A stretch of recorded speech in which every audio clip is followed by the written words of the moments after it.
¿Sabes cuántos ingenieros se necesitaban para cambiar la lógica de control de una línea de producción en los años 60? Semanas de trabajo, cientos de metros de cable y si te equivocabas en el diseño, empezabas de cero. Hoy lo haces desde una laptop en minutos. Y esta es la historia de cómo llegamos hasta aquí. Bienvenidos a Normas Control, donde aprenderás a dominar el control y definir tu futuro.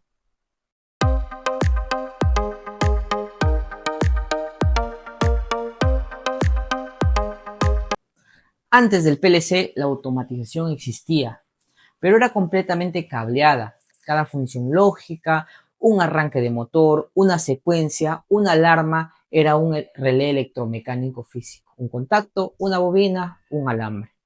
Imagina una banda transportadora en una planta de alimentos.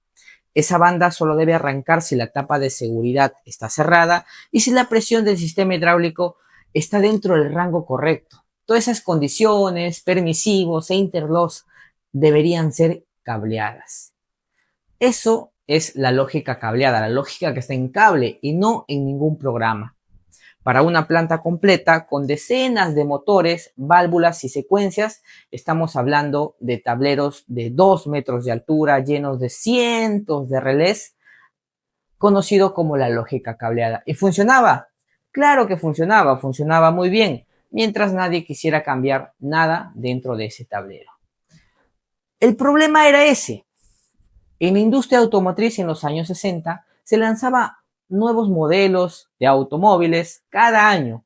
Cada modelo nuevo era una nueva línea de ensamble, nuevo diseño de control, semanas recableando tableros y el costo era brutal. No solo en el cable y relés, sino también en el tiempo de parada de producción.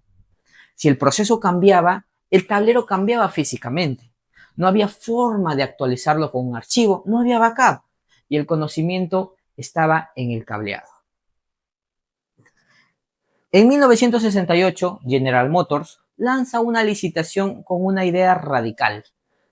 Ellos dijeron, queremos un dispositivo que reemplace los tableros de relés, que sea programable y que cuando cambie el proceso, solo cambiemos el programa y no el cableado.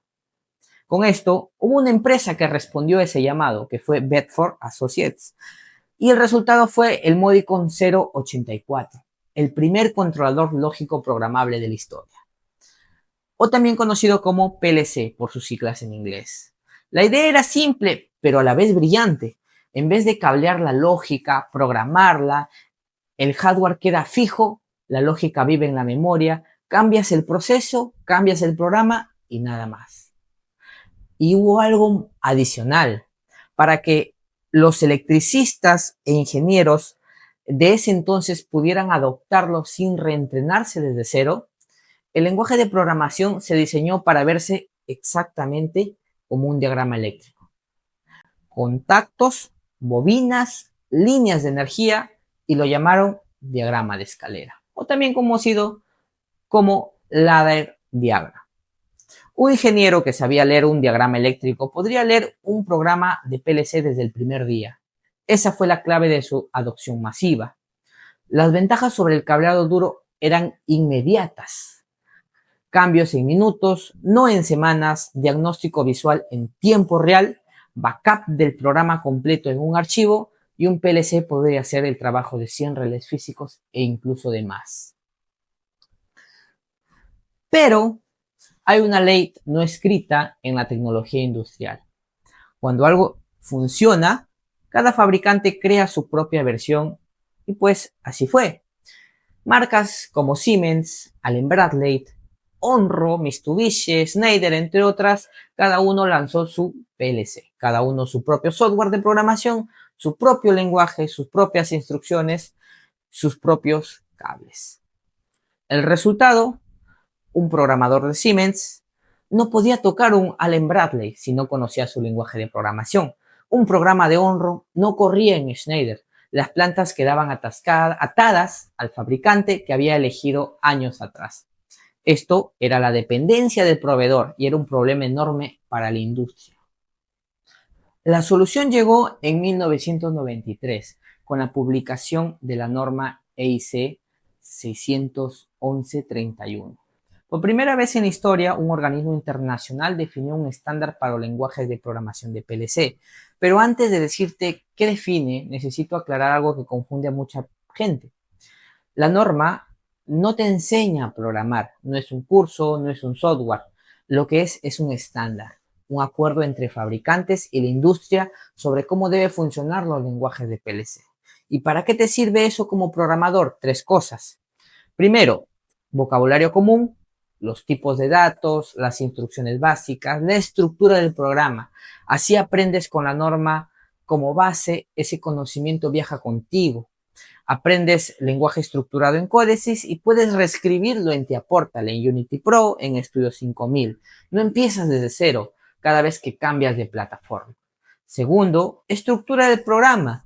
La norma define cómo organizar el código, programas, bloques de funciones. Esto no solo es orden estético, es lo que separa un código mantenible de un código desordenado que nadie más puede tocar, ni tú mismo 6 meses después de haberlo programado.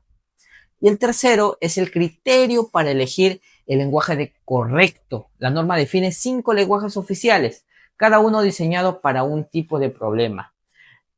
El primero, Ladder Diagram, que básicamente es el diagrama de escaleras. El clásico, para lógica discreta de máquina de arranques, enclavamientos, alarma. Luego tenemos Function Block Diagram, que son los diagramas de bloques funcionales, bloques conectados entre sí, ideal para lazos de control continuo y PID. Luego tenemos el lenguaje estructurado, similar a Pascal o C para cálculos complejos, recetas y lógica avanzada. Luego tenemos Sequential Function Chart, que sirve para estados y transiciones para programar procesos batch y secuencias de producción. Luego tenemos Instruction Leads, que son lenguajes de bajo nivel hoy eliminados en la tercera edición de la norma. Saber elegir el lenguaje correcto según el problema es lo que distingue a un buen programador de PLC e ingeniero de automatización. La norma te da ese criterio y lo más importante, que con ese estándar el conocimiento dejó de pertenecer al fabricante y pertenece al ingeniero o programador. Y si entiendes de dónde viene el PLC, entiendes por qué se programa como se programa. Y cuando empiezas a escribir tu primer ladder diagram, no vas a ver líneas de código, vas a ver una evolución de 60 años de ingeniería. Así que en el próximo video vamos directo al código, tu primer contacto, tu primer bobina y tu primer programa que arranque un motor.